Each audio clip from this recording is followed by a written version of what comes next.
J'ai lu ton mail. Bonjour, bonjour et bienvenue dans l'émission des gens productifs et sereins. J'ai nommé J'ai lu ton mail. J'ai lu ton mail. Alors aujourd'hui, chères auditrices, chers auditeurs, sujet d'actualité, nous allons parler du télétravail, notamment en ces circonstances actuelles où en plus l'école est fermée.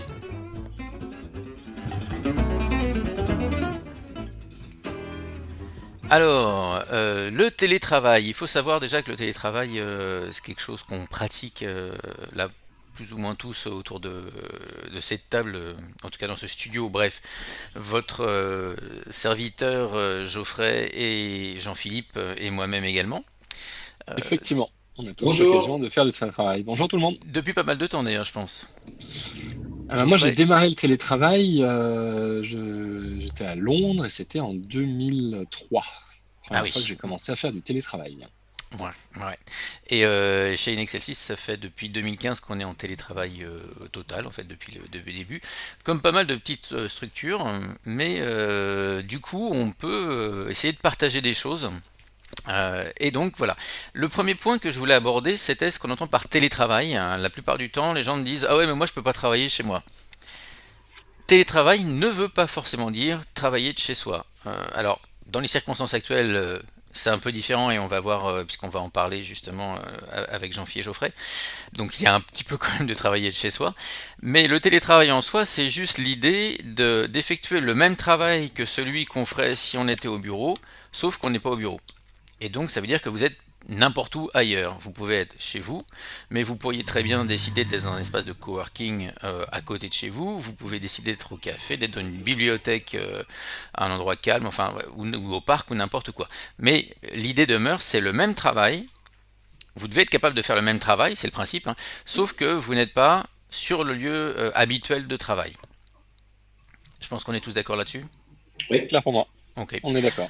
Voilà, et c'est un point que je voulais souligner ça, parce que d'abord ça donne quand même un peu de liberté, vous n'êtes pas obligé d'être chez vous forcément pour faire ce que vous avez à faire.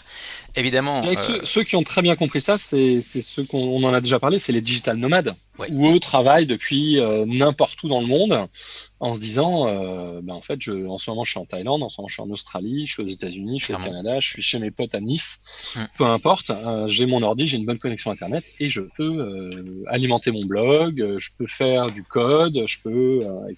faire du graphisme, etc., etc. Alors eux, s'y prêtent particulièrement, parce que de toute façon, tout ce Ouais. qu'ils font, c'est via Internet, donc ça peut être du moment qu'ils ont une connexion, c'est tout bon quoi.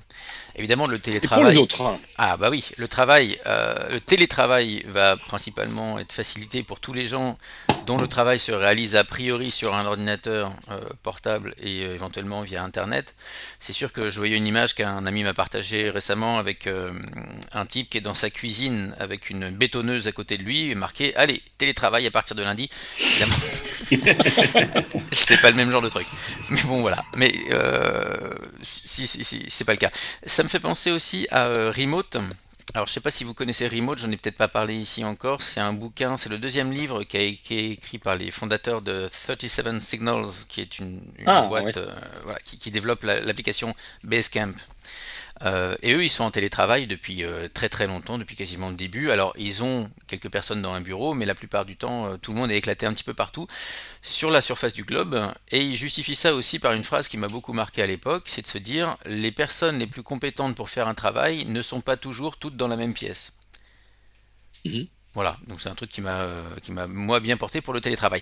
Donc si je reviens à notre sujet, Pour aller dans le même télétravail, sens que toi et ouais, rester sur le bouquin, enfin sur les bouquins de Jason Fried, ouais, moi ce qui m'a beaucoup plu dans son livre, c'est, je crois pas avoir lu Remote, j'ai lu le premier qu'il a écrit, où hum, il disait mais c'est complètement aberrant de faire venir des gens pendant 1 heure ou 1 heure et demie de trajet pour les mettre dans un endroit où ils vont être dérangés en permanence.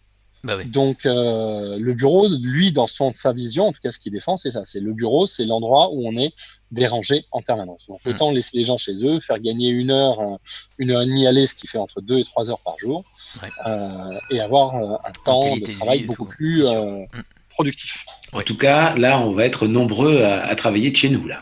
C'est ça. Donc là, on Ah va être oui. chez soi. Du coup, qu'est-ce qu'il va falloir faire? Ben, un deuxième point, ça peut être l'idée de préparer ce qu'on va appeler, dans la méthode GTD, on appelle ça un cockpit. L'idée de cockpit de pilotage. Mais l'idée, c'est de se préparer son coin dans lequel on va pouvoir travailler. Donc ça reste valable évidemment si vous êtes en mobilité, si vous êtes dans un coworking, etc. Si vous êtes chez vous, ça peut être intéressant de créer un endroit qui va vraiment être votre lieu de travail. Ça veut dire quoi? Ça veut dire que c'est un endroit qui n'est qu'à vous.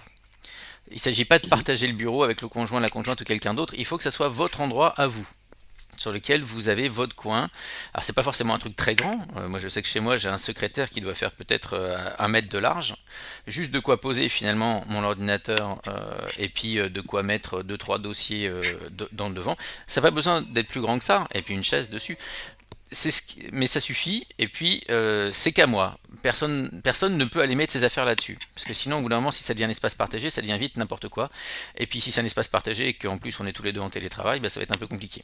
Donc là, l'idée c'est de se faire un cockpit de pilotage, trouver un endroit dans la Mhm. maison, définir un endroit qui va être là où vous allez travailler. Donc moi je vous ai dit j'ai ce petit secrétaire.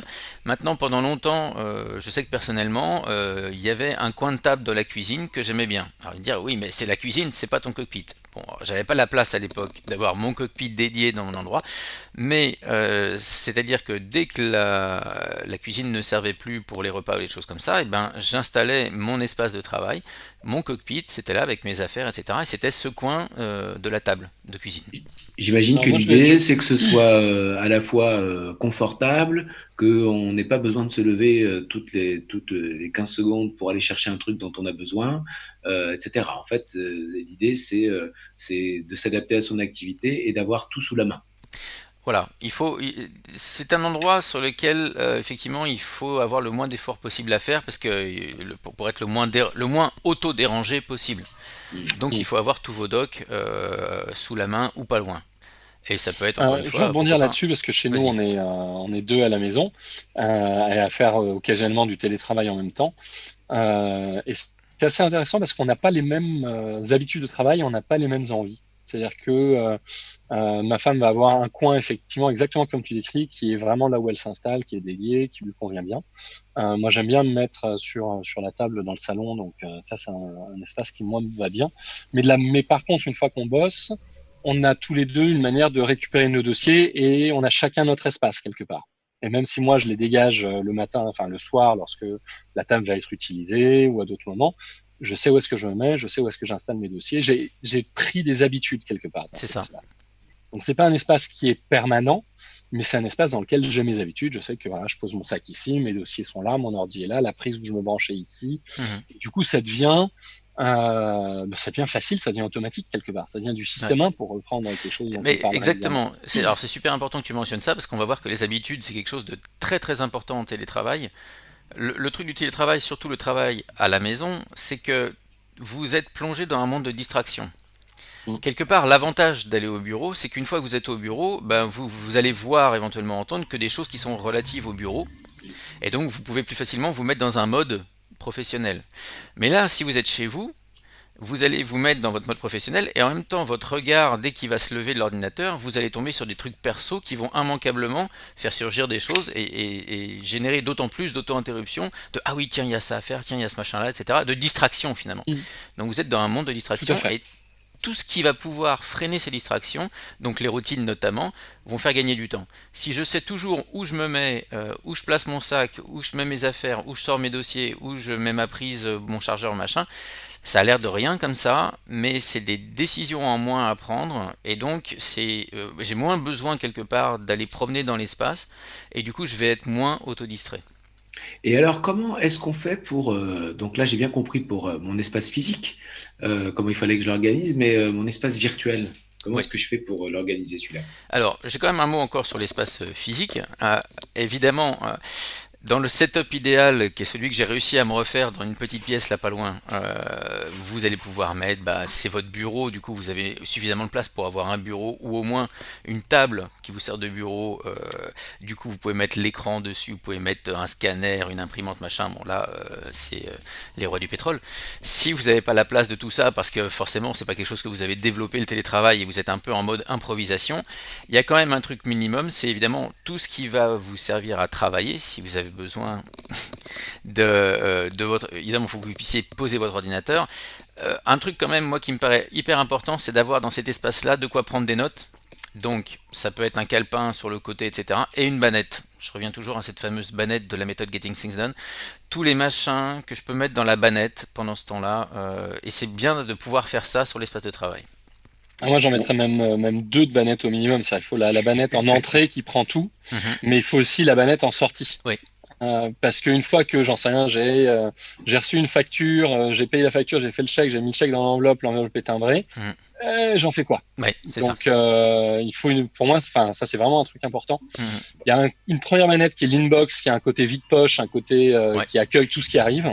Et puis il y a vraiment une banette qui est la banette de sortie, où je pose tout ce que je dois envoyer, récupérer plus tard, donner à quelqu'un, Donc on mais qui a sait, déjà été traité quelque part.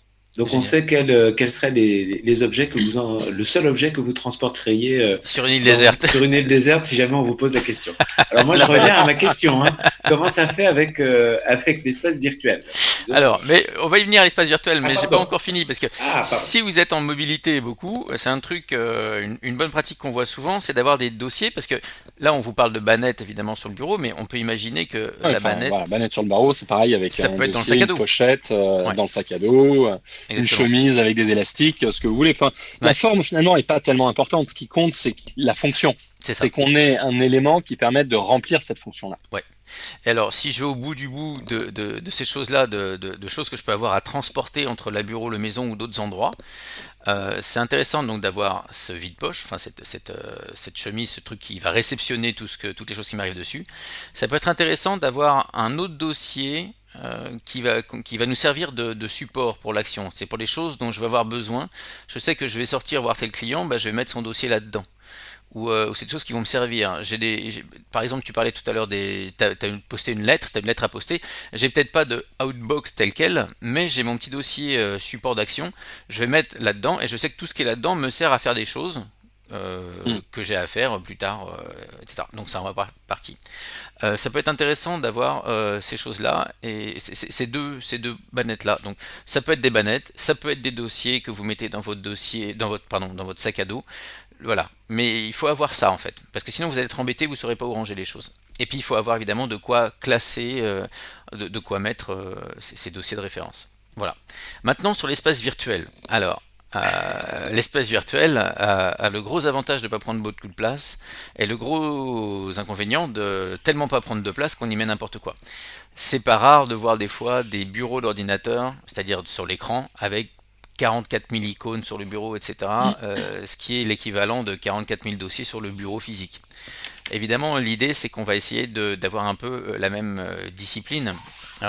Si votre écran est vide, en tout cas net, ça va être comme si votre bureau était net, vous êtes plus à même de travailler et vous allez être moins autodistrait parce que votre regard va pas se poser sur les 44 dossiers qui sont pas celui sur lequel vous travaillez puisque vous êtes actuellement sur le 45e. Donc vous êtes moins susceptible d'être distrait. Ça veut dire un bureau clean, donc évidemment, si vous n'avez pas pris cette habitude-là, vous pouvez tout simplement vous faire un petit dossier sur le côté de tout un tas de... Vous appelez ça en cours, vous mettez tout là-dedans, et puis au moins vous savez que c'est à un seul endroit, et du coup le reste va être net. Déjà, ça va être beaucoup plus agréable à regarder, et ça va être beaucoup plus facile de se mettre au travail. Ça a l'air de rien, encore une fois, mais c'est des petites choses. Ça veut dire aussi que vos emails, enfin il faut trouver un moyen d'avoir une inbox. Moi sur mon bureau physique, enfin pardon, sur mon bureau virtuel, j'ai un petit dossier inbox pour les fichiers qui m'arrivent dessus, dont je sais pas tout de suite quoi faire. Ça m'arrive, il y en a Ouais, pas beaucoup dedans, mais ça m'arrive. d'accord.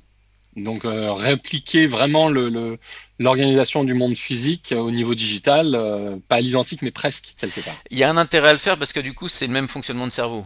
J'ai pas besoin de Ouais, tout à réfléchir. fait. C'est-à-dire que moi, mais j'aime bien. Enfin, c'est quelque chose que j'applique et qui est présenté par GTD, mais que j'applique maintenant depuis longtemps.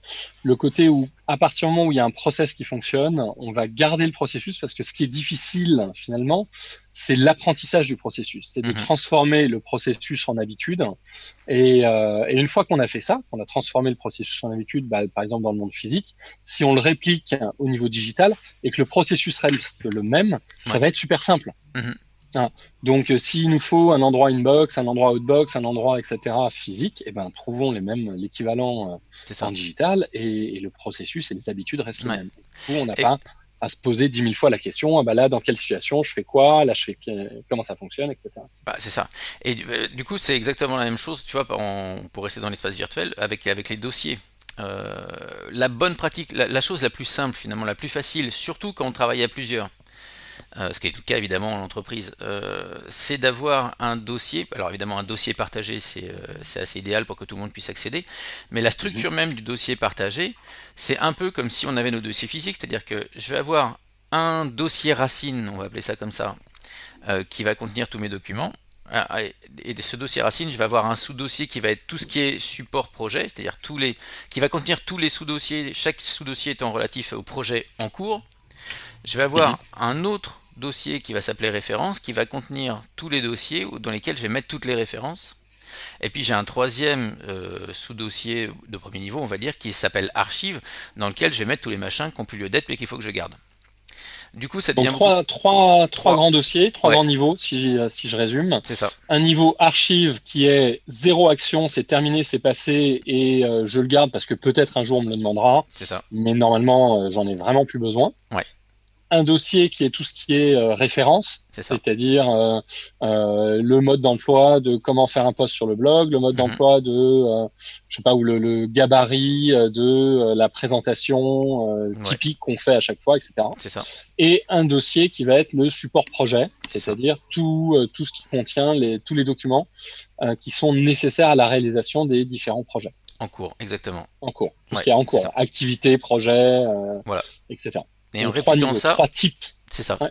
Et du coup, en répliquant ça, c'est beaucoup plus facile pour tout le monde dans l'équipe parce que si je sais que je bosse sur un projet en cours, bah, je vais pas aller chercher dans les références ou les archives. Je cherche un doc, je vais aller chercher dans les projets en cours et normalement je vais le trouver là-dedans. Si Mhm. je cherche quelque chose qui est plutôt du domaine de la référence, c'est-à-dire quelque chose qui sert à l'équipe à faire le boulot en général mais qui n'est pas relatif à un projet en particulier, je vais aller dans les références. Je Un suis... processus, par exemple. Ouais, voilà, un processus typiquement. L'identification d'un processus. Ouais. Ouais. Donc éventuellement, ça fait 3 dossiers où je peux Mhm. tout ranger, Ouais, c'est universel, c'est sur mon ça. bureau. C'est ça. Alors tu peux les mettre sur le bureau, tu peux les mettre ailleurs, etc. Mais enfin l'idée c'est J'entends de... par là sur le bureau de l'ordinateur. Ouais, Ouais. voilà. Parce que ça réplique un peu finalement ce qui se passerait en physique. En physique, j'aurais toutes mes références dans une armoire, par exemple, j'aurais toutes mes archives au cinquième sous-sol, et puis tous mes projets en cours, ils sont sur le bureau à portée de la main. Ce qui serait encore l'idéal. Moins j'ai d'efforts à faire pour accéder à un dossier, plus c'est facile. Donc voilà pour l'espace Ok. virtuel. Ouais. Vas-y. Pour l'espace virtuel, en plus aujourd'hui, il y a quand même vraiment l'embarras du choix des outils Ouais. à utiliser, que ça soit du Google Drive, Mm. que ça soit Office 365, Apple a ses propres outils, Box, Dropbox, etc. Je veux dire, le partage de dossiers est quand même Ouais. extrêmement simple. C'est clair, c'est super simple. Alors après, le côté piégeux de ça, c'est que justement, il y a plein d'outils qui permettent tous de faire presque des fois la même chose. C'est-à-dire qu'on a des fois, on a des applications qui sont genre des réseaux sociaux entreprises, qui vont te permettre Mhm. de mettre des dossiers aussi. Et Ouais. donc tu vas être tenté de les mettre là-dedans, mais du coup, alors, moi je suis plutôt du style, non, on met toutes les choses de même nature au même endroit. Si c'est un fichier, un dossier, ça va sur le drive, et le reste ça va être de la discussion, et éventuellement on copie-colle le lien, et on met le lien dans la discussion. Et on référence dans la Voilà, discussion le lien vers le drive. le document, plutôt que de coller le fichier dans la discussion, parce que derrière, pour le Exactement, retrouver, ça sera peut-être pas aussi évident. c'est ça. Ouais, Donc non, voilà, j'adhère. super. Alors là, quand on va être en télétravail pour le moment qui nous intéresse, là, c'est-à-dire les jours qui arrivent, Les hein, jours et les semaines qui viennent. voilà. Du coup, comme l'école est fermée, très probablement, on aura du monde avec nous. Et oui, et donc que faire dans l'entourage quand vous travaillez à la maison? Alors, avant de passer la parole à Geoffrey, parce que je sais qu'il a pas mal il a testé pas mal de trucs justement. Euh, Juste un truc, c'est évidemment, c'est l'évidence. Ne pas enfermer les enfants dans la cave. Voilà, déjà. Leur donner à boire, continuer à les nourrir éventuellement, voilà. Ne pas non plus les mettre forcément devant la télé. Mais, Ouais, ça, on est d'accord. mais C'est en plus tout facile cas, quand t'as pas de télé, par exemple. ce qui est beaucoup plus facile quand t'as pas de télé. Euh, L'idée, ça va être de mettre des, pas forcément des barrières, mais oui, si, des frontières, de dire voilà, là c'est le moment où je travaille et finalement, il faut réussir à faire en sorte de considérer que je suis pas là. Et il faut arriver à renforcer ça. Parce que c'est pas parce que vous êtes présent physiquement que vous êtes présent mentalement. Je vous rappelle que normalement, vous êtes présent à votre travail. Sauf que vous n'êtes pas sur le lieu de travail. Et donc, C'est vous ne pas pouvez parce pas qu'on être est là qu'on est présent pour le reste. disponible. Voilà, vous n'êtes pas disponible. Voilà. Donc ça, c'est pour, on va dire, le grand principe. Maintenant, effectivement, alors, Geoffrey, qu'est-ce que tu aurais pour nous là-dessus? Alors, sur la partie s'organiser et qu'est-ce qu'on fait des distractions, des personnes autour, etc. Nous, on a prévu à la maison dans les jours qui viennent, de s'organiser de la manière suivante. Moi, j'ai pas de problème à me lever tôt et à travailler tôt. Donc moi, je vais prendre le créneau à 5 heures du mat, 8 heures par exemple, qui va me permettre de bosser, ou 7 heures, 2-3 heures jusqu'à ce que nos filles se réveillent. Ensuite, c'est probablement, imaginons, ça sera ma moitié qui va gérer la matinée avec les enfants. C'est pas non, ça sera ma moitié qui va travailler et moi qui vais gérer la matinée avec les enfants. Et l'après-midi, on va faire l'inverse. C'est-à-dire que moi, je vais pouvoir bosser, disons, 2-3 heures le matin tôt, et puis 3-4 heures l'après-midi de 14 à 18. Et je vais pouvoir faire ma journée de travail comme ça. Donc là, ça va faire un total de 7-8 heures dans la journée. Et ma moitié va faire 3-4 heures le matin de 9 heures à midi à 13 heures. Et puis, pareil, de 21 heures de 21 heures à 11 heures, à minuit. Voilà. Mais elle aura la possibilité donc de se coucher plus tard et de se lever plus tard. Et moi, j'aurai la possibilité de me coucher plus tôt et de me lever plus tôt. Et de cette manière-là, ce qu'on anticipe, et puis je pourrais vous dire si ça a bien fonctionné comme prévu ou pas une fois que ça aura été pratiqué, mais ce qu'on anticipe, c'est que lorsqu'on sera avec les enfants, on sera réellement disponible pour les enfants. Ouais. Parce que c'est un moment, c'est acté, c'est un moment où on ne travaille pas, c'est un moment qui est off, et on a la chance tous les deux d'avoir un cadre professionnel qui nous permette de travailler de cette manière-là. Elle est employée d'une grosse structure avec de la flexibilité, et moi je suis dirigeant de ma société. Donc on a cette flexibilité-là, ce qui est quand même génial. Mais l'objectif qu'on garde en tête, c'est on sait que quand on travaille, on veut être vraiment présent au travail Mhm, et on veut pas être dérangé. Et quand on est avec les enfants, eh ben on sait qu'on a envie d'être vraiment présent. mhm. Voilà. Ouais, alors ça fonctionne quand on est à deux. C'est vrai. Ça c'est vrai que ça Et fonctionne parce alors, qu'on est à deux. voilà. Et moi, je pense que je vais être donc seul avec ma fille Mhm. pendant ces jours-là. Donc, ben, pour avoir une ou deux fois expérimenté ce travail chez soi quand on a un enfant ou bon, après plusieurs, je sais pas trop, mais en tout cas, euh, voilà, c'est peut-être plus facile quand il y en a plusieurs. Ça dépend des âges évidemment, mais c'est de travailler par euh, comment dirais-je, par petites fractions. Mhm. Et que ce soit très clair ce que l'enfant fait pendant ce temps-là et ce que moi je fais. Et puis, voilà, on se met d'accord sur le timing. C'est-à-dire, bah voilà, toi, tu fais ça pendant 10, 15, 20, 25 minutes. Pendant ce temps-là, moi, je suis sur une tâche ou plusieurs. Et puis, on prend un petit temps pour renégocier ce qu'on va faire chacun de notre côté par la suite. L'expérience montre quand même que ça marche pas forcément sur des très longues plages horaires parce qu'il y a un moment, bah, les enfants juste ils s'ennuient Besoin et d'attention. Mhm. voilà. Donc il y a des moments où on va faire quelque chose ensemble et puis d'autres choses à chacun de notre côté après. Évidemment, c'est quand même plus sportif. Hein. Ouais. J'entends par là plus sportif, ça veut dire que Plus d'organisation, plus de ouais, ouais, ouais. Et ouais. donc ça veut dire aussi anticiper des activités pour les enfants Mhm, qu'ils peuvent faire tout seuls. Donc là, par exemple, la nouvelle vient de tomber au moment où on enregistre mhm, ce podcast. Donc toutes sortes d'activités manuelles. Il Mhm. y a plein de livres ou de site où on peut trouver voilà des petites choses à faire et la liste du matériel pour réaliser cette chose-là. Des et puis et également des jeux où le cahier de vacances qui n'avait pas été terminé, je pense que je vais revenir là-dessus. J'invite quand même tous ceux qui entendent ce podcast-là maintenant et qui sont dans la même situation que moi, et ben, à partager sur le forum. Il y a un fil de discussion ad hoc. Voilà. Après, c'est pas parce que toi tu es tout seul ou parce qu'un parent est tout seul qu'il peut pas s'organiser avec un autre parent Exactement. qui est tout seul pour trouver un équilibre similaire à celui que j'ai présenté. Certainement pas exactement le même, mais se regrouper dans ce qui a été préconisé de télétravail, etc. Ça veut pas dire non plus s'enfermer, s'isoler et se confiner en fermant les portes, les fenêtres, etc. Donc il y a quand même une certaine latitude. Oui, je suis d'accord, effectivement. Mais si la situation est que on est seul avec son ou ses enfants, qu'est-ce qu'on fait? Je suis d'accord. Hein, bien sûr, il y a toujours moyen de s'organiser avec d'autres parents. Effectivement, c'est une pensée qu'on a eue avec un voisin ici. Avec qui, évidemment, on a la chance de bien s'entendre, parce que sinon ça marche pas. Mais l'idée est celle-là pour certaines périodes, de dire, bah là j'ai besoin de 4 heures, tu t'occupes des gamins, des tiens et des miens. En plus ils sont ravis les gamins, parce qu'ils font des trucs ensemble. Et pendant ces 4 heures-là, et après moi je les prends à un autre moment, et ça permet à l'un à l'autre d'avoir des grandes plages comme ça. Bien sûr. Alors, ce qui me fait dégouliner tranquillement sur comment alterner travail et pause. Parce qu'il y a un truc quand on est en télétravail, c'est qu'on a tellement l'impression parfois de pouvoir être facilement interrompu qu'on hésite à prendre des pauses. Et en fait, souvent, les gens prennent peut-être même moins de pauses au télétravail qu'ils en prendraient au bureau. Alors, qu'est-ce que vous avez à nous dire là-dessus, les gars ? Je crois qu'avec Geoffrey, on est sur deux tendances un peu différentes. C'est-à-dire que moi, j'ai vraiment une facilité assez déconcertante à me laisser, comment dirais-je, prendre distraire par tout un tas de choses. Ouais. Donc bon, j'avoue que voilà, ce que j'espère.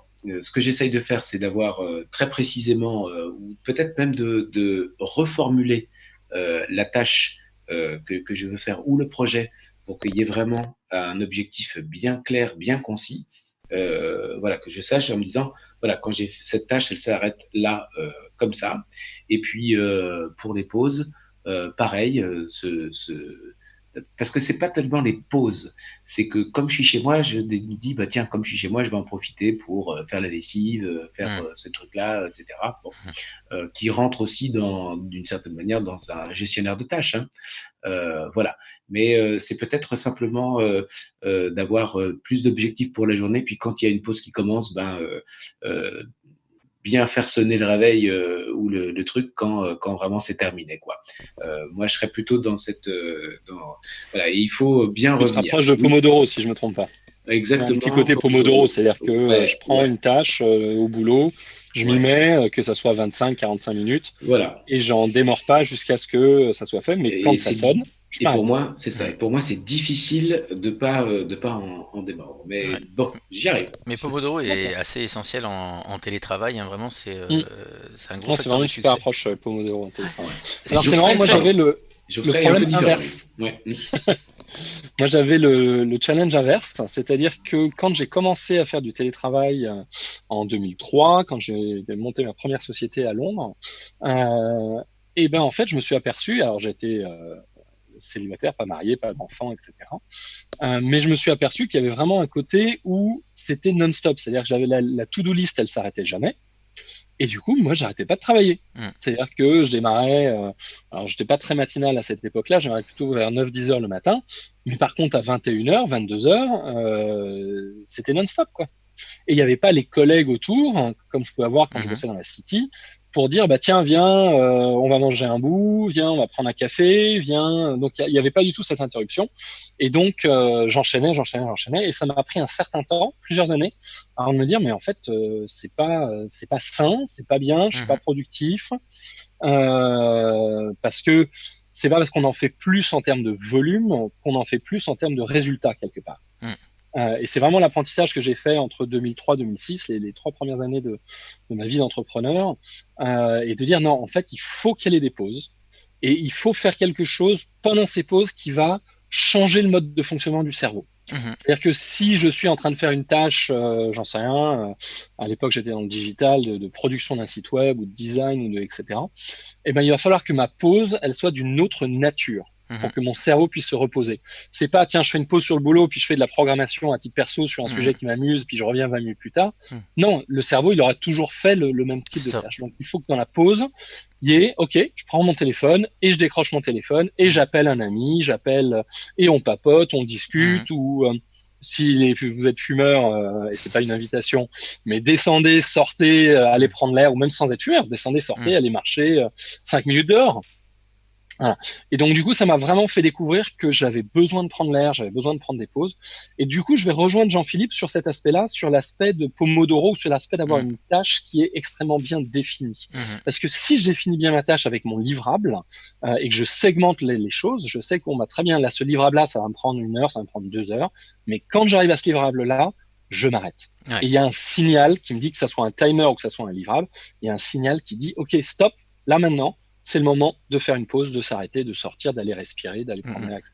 Ouais, Voilà. ouais, il y a un truc, ça me fait rebondir, bon, rien, sur un truc intéressant. Vas-y. C'est, enfin, tout est intéressant. Donc, c'est pas, c'est le fait que je trouve que le télétravail en tant que tel, surtout quand on fait donc le travail de chez soi, ça permet de rendre visible tout un tas de travail qu'on ne considère pas habituellement. Typiquement, les tâches ménagères ou les choses comme ça, qui sont pas considérées comme du boulot ou du temps. Pourtant, c'est des choses qui nous demandent du temps, qui nous demandent de l'énergie d'y penser, de les faire, etc. Donc, et c'est jamais intégré sur nos to-do. Et là, on se retrouve finalement en télétravail, tout d'un coup, où on peut très facilement passer la journée à faire tout un tas de trucs et rien pouvoir rayer à la fin de la journée, parce qu'on a fait que des choses qui étaient écrites nulle part, quelque part, parce qu'elles font partie du quotidien de la maison. Je trouve que ça a la vertu finalement de rendre visible la vraie charge de travail qui est celle de simplement de vivre, quoi, de tenir une maison, d'avoir un endroit pour soi et de le tenir d'une manière qui Mm. soit satisfaisante pour qu'on y vive. Et ça doit se Ouais, faire finalement. absolument. En plus du Oui. travail normal. Et là en télétravail c'est flagrant. Puisqu'on voit bien qu'on a le travail qu'on a à faire pour le boulot, et puis on a tout le reste, et qu'il faudra bien qu'on fasse tout le reste aussi. Ça, c'est une première chose. Et la deuxième chose, c'est, je rejoins absolument le fait de définir son livrable, et c'est aussi une des vertus, pour le coup, de Getting Things Done et de Pomodoro conjugué. Getting Things Done pour le fait de se dire, là, je vais sur ma prochaine action, je définis, je veux pas organiser les Jeux Olympiques, je veux faire un doodle avec Pierre, Paul et Jacques pour parler de la réunion dans laquelle on va pouvoir commencer à organiser les Jeux Olympiques. Première chose. Et le Pomodoro sur l'alternance du mode opératoire du cerveau. Alors, j'avais envie de poser une question à ce stade. Qu'est-ce que vous verriez comme routine qui pourrait aider au télétravail pardon, de manière générale? Alors, sans rentrer tout de suite dans le détail, pour moi, il y a deux routines. Il y a la routine d'installation et la routine de fermeture. Mhm. C'est-à-dire, il y a tout ce qui précède et tout ce qui fait que j'envoie le cerveau à mon corps, à mon esprit et à mon cerveau, que ça y est, je me mets à bosser. Et il y Le a signal, tu veux dire. Tu le envoies le signal, signal à pardon. ton cerveau. J'ai dit quoi? D'accord. Cerveau. J'envoie le cerveau à mon cerveau. Ah oui, non, bah non, ça serait pas beaucoup de sens. Donc je vois surtout un signal à mon cerveau. Et le soir, ou en tout cas en fin d'activité, la clôture, c'est-à-dire le fait que j'envoie le signal à mon cerveau que ça y est, là, c'est terminé. Et donc, Ouais. des routines à ces deux endroits-là, quelle que soit la routine, sont à mon avis capitales. Ouais. C'est vraiment la routine de démarrage, pour moi, elle va permettre de gagner du temps. C'est-à-dire, lorsque tu envoies le signal à ton cerveau que ça y est, c'est le moment où tu bosses, cette routine-là, elle va permettre de rentrer dans le mode de travail plus rapidement en étant chez soi. Et la routine de fin de journée, pour moi, c'est la capacité à dire, OK, j'ai fait le maximum de ce que je pouvais faire aujourd'hui. Il y a des choses que j'ai fait, il y a des choses que j'ai pas fait, mais c'est comme quand je suis au boulot, hein, finalement, c'est exactement Mhm, la même chose. Mais maintenant, ça s'arrête et je passe à autre chose. Je passe à mhm. des activités perso, je passe à du loisir, parce que j'ai aussi besoin de ça, parce que ça fait partie d'un équilibre, etc., etc. Ouais. Donc ces deux routines, elles ont des fonctions différentes, mais vraiment capitales en fait pour un équilibre sain. Ça me rappelle qu'au tout début de mon télétravail, j'avais été jusqu'à organiser deux sessions sur mon ordinateur. J'avais une session qui était ma session perso et j'avais Mmh, une session qui était ma session pro. Et quand je me mets en mode pro, bah, j'ouvrais ma session pro et j'avais que les applications, que les programmes professionnels qui étaient ouverts. Et Les quand raccourcis, voilà, les bookmarks, etc., exactement. etc. Et quand Ouais. c'était fini, je fermais le pro, j'ouvrais une session perso dans laquelle j'avais tout mon perso. Maintenant, j'avoue que je fais un peu tout le même parce que c'est plus facile pour moi, j'ai juste à quitter les applis, je suis moins tenté. Si vous voulez. Mais Et je puis, sais une qu'à question l'époque, ça d'expérience. m'aidait bien. Ouais. Mais ça, c'est une très bonne astuce. C'est-à-dire que sur un ordi, effectivement, on peut créer plusieurs sessions, plusieurs utilisateurs de l'ordi, et on peut paramétrer les raccourcis, les bureaux, les applis de manière différente, de manière à être visuellement stimulé d'une manière ou d'une autre, si c'est un temps pro ou si c'est un temps perso sur l'ordi. Ouais, et on va être en plus moins tenté de mélanger les genres, puisque quand on est sur la session pro et qu'on se retrouve avec un doc perso, on sait que ça va être galère, il va falloir le mettre dans le dossier, partager entre les deux sessions, ensuite il faudra penser à les Mm. rechercher et tout. Donc du coup, on s'auto-censure quelque part à essayer de mélanger les genres. Ok. Ouais, très bonne tips. Et est-ce que vous avez d'autres routines ou sinon, qu'est-ce qui vous aide vous à rester, parce que ça c'est mon drame, à rester super concentré sur ce que vous êtes en train de faire? Alors moi j'ai un truc paradoxal, c'est soit le silence, soit la musique. Et en fait ça va dépendre de mon état, la plupart du temps, de ma forme, etc. C'est-à-dire que la musique, un certain type de musique peut m'aider à rester concentré. Je sais que typiquement j'aime bien, j'adore même faire ma revue hebdo avec du Bach, moi parce que j'aime bien Bach, donc je me mets des morceaux de Bach pour ma revue hebdo, je trouve que ça m'aide à rester dedans. Après, sinon pour les tâches, pour certaines tâches, il va me falloir un silence total et absolu, ou alors si je suis en Pomodoro, je vais me laisser le petit tic-tac, pas trop fort, mais avec cette idée que si j'entends le tic-tac, c'est que je suis pas assez concentré. Ah, D'accord. j'aime bien. Et toi, Euh, Geoffrey? alors moi, je vais aussi revenir sur la dimension de la musique. Parce que moi, je suis très auditif, donc le côté musique est important pour moi et je vais avoir des playlists et des musiques que j'utilise de manière différente à différents moments de la journée. Quand je suis plutôt en mode, je prends les tâches les unes après les autres, qui sont des tâches de moyenne, courte ou moyenne durée, je vais avoir une playlist qui va tourner avec des musiques diverses et variées et qui va enchaîner. Par contre, si je choisis de travailler sur un sujet qui peut être compliqué, difficile ou qui va me demander vraiment un certain niveau de concentration, j'ai remarqué qu'avoir des musiques différentes qui passent, c'est quelque chose qui aide pas à ma concentration. Donc, je vais prendre une musique et je vais la mettre en boucle. Alors ça peut paraître, j'assume, hein, ça peut paraître un peu rigide ou un peu bizarre, mais je trouve qu'il y a des musiques qui s'y prêtent bien. Sieve par exemple de Ted Cadet ou Bleu de Voracles ou Spirit de Stambellas, etc. C'est des musiques qui, quand elles tournent en boucle, elles ont un petit côté hypnotisant. Mhm. Et en fait, on l'entend plus, mais ça fait un bruit de fond qui coupe tout le reste des distractions, qui coupe plein de choses. Il y a aussi beaucoup de choses qui arrivent en ce moment avec les longueurs d'onde, quand on Mhm. écoute de la musique Mhm. avec du bruit blanc, du bruit rose, etc., qui permettent des alpha waves Ouais. que j'ai testé également, qui marchent voilà, moi je trouve que ça marche très bien pour moi, Mm. et qui me permettent de rester concentré. Ouais, c'est une mise en transe, quoi. C'est une mise en transe, c'est aussi une manière de faire la différence entre un moment de travail et un moment de pause aussi. Mhm. C'est-à-dire que je Mhm. travaille, j'ai ce truc-là qui tourne en boucle, je fais une pause, je coupe la musique. Ouais. Ou je mets une autre musique, ou je mets un autre rythme, ou etc., etc.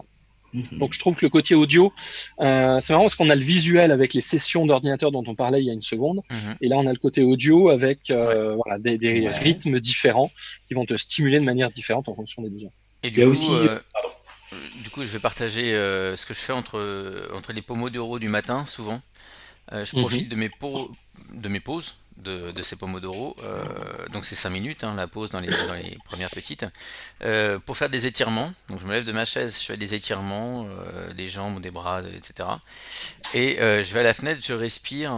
Vous savez, c'est les respirations inspirées du yoga, là où on va faire une narine d'abord, l'autre, etc. Et si j'ai encore un peu de temps, je fais de la respiration, voilà, comme ça, en inspirant, je crois que j'inspire 4 temps, je retiens 8 et j'expire 12, quelque chose comme ça. Je fais Ouais. ça pendant quelques minutes et après je m'en mets direct au boulot. Et c'est vrai que ça, en fin de session, c'est-à-dire après 4 pomodoro comme ça, quand vient le grand moment de la pause, en général j'étais super productif et je suis quand même bien plus en forme que quand je le fais pas. Alors, il y a aussi de manière visuelle, hein, il y a une appli qui est vachement chouette. Je sais pas si je peux donner son nom. Tu as des Bah actions si, chez eux, vas-y. je crois, hein. Ouais, c'est c'est Respirelax. Et donc, il y a une petite bulle. C'est sympa. Alors, la recommandation, c'est de le faire 5 vraies minutes. Souvent, j'ai pas le temps, mais déjà 1 minute et demie, on ressent un bien-être. Et puis la musique, ben, ça m'aide aussi. Ok. Ok, bah écoutez, cet épisode était un peu plus long que d'habitude, mais les circonstances étant ce qu'elles sont, on s'est dit que, hein, c'était pas plus mal. De toute façon, on va continuer à en parler dans les jours qui viennent, soit par des articles, peut-être des vidéos, des choses comme ça. N'hésitez pas à aller sur le forum aussi pour en discuter. Alors Et sur le forum, moi puis, vas-y. j'ai une proposition. Je trouve qu'on est en train de vivre quelque chose qui est assez inédit, assez incroyable avec tout ce qui est ça de dangereux, de stressant, mais aussi beaucoup de potentiel.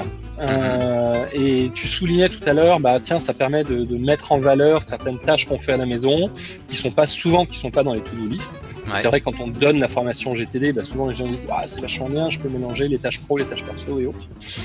Et ça met en lumière certaines choses. Moi, la question que j'ai envie de poser pour le forum, c'est s'il y avait une opportunité incroyable dans la situation qu'on est en train de vivre, Mhm. pour vous, ça serait quoi? Ça serait quoi Ouais. cette opportunité? Ça serait quoi cette découverte, cette possibilité que la situation et l'environnement qu'on est en train de vivre permet que finalement, pris dans le flux quotidien, on se donne pas la permission, on prend pas le temps de Ouais. regarder, ou on voit pas, etc. Donc, qu'est-ce que cette situation met en lumière et quelle est l'opportunité qui peut Super. en Alors tu vois, découler? je vais la reformuler en forme de teaser pour un des prochains épisodes. Quelle est Allez, la seule et unique chose que vous pourriez faire là maintenant, dans les circonstances qui sont les nôtres, pour rendre toutes les autres choses que vous avez à faire actuellement plus faciles ou non nécessaires? super. On se Merci retrouve Ron. bientôt alors. À bientôt. Productif et serein, c'est terminé pour aujourd'hui. Donc, on espère évidemment que cet épisode vous a plu. Et si c'est le cas, n'hésitez pas à, pourquoi pas, nous laisser une petite revue, tiens, sur iTunes, ou appuyer sur les petites étoiles, les pouces levés, partagez ça autour de vous. Si ça peut servir, c'est vraiment super. Et on vous retrouve bientôt sur le forum.